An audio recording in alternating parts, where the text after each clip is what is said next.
la leche, que comís lo recién catado.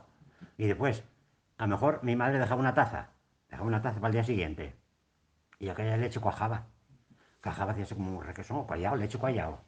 Entonces ella comía aquella leche al día siguiente, a lo mejor echaba una cuchara de azúcar, o sin nada. Y comía aquella leche cuajado y yo daba un asco que me moría, pues de ver aquella leche cuajado. Y mi madre gustaba mucho, y los mayores, Sí, que nosotros que nos hacía comer leche cuajado. sí, sí, Pero era como yogur, sí, sí, sí, era como si fuera yogur ahora, sí, sí. aquella leche cuajado. O preparabenlo para manteca también. Yo acuérdome de les nates para hacer manteca.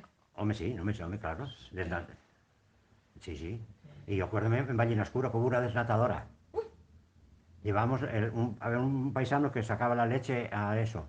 Y había una desnatadora. Que era, yo acuerdo que echabas la leche en un cacharro y había dos tubos. Y por uno no sé cómo era aquello, yo era tan pequeño yo, pero me acuerdo que por uno salía el suero sería y por otro la leche El cuajo. Sí. llamaban la desnatadora. Anda, qué cosa. Acuérdame de que allí detrás en casa Kiko, allí detrás de la puerta, Sí.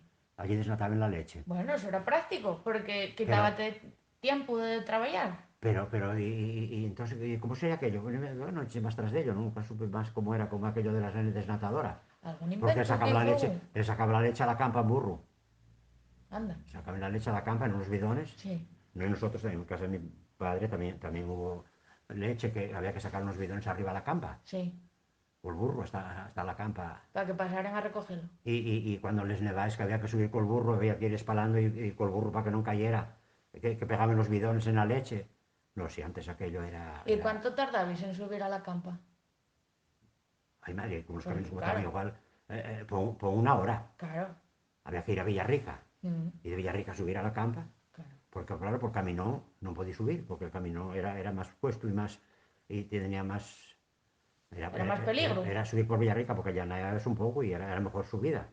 Mm, Pero claro, no era caminos de barro, de caminos de piedra, sí, no sí. y ahora que está todo hormigonado. No,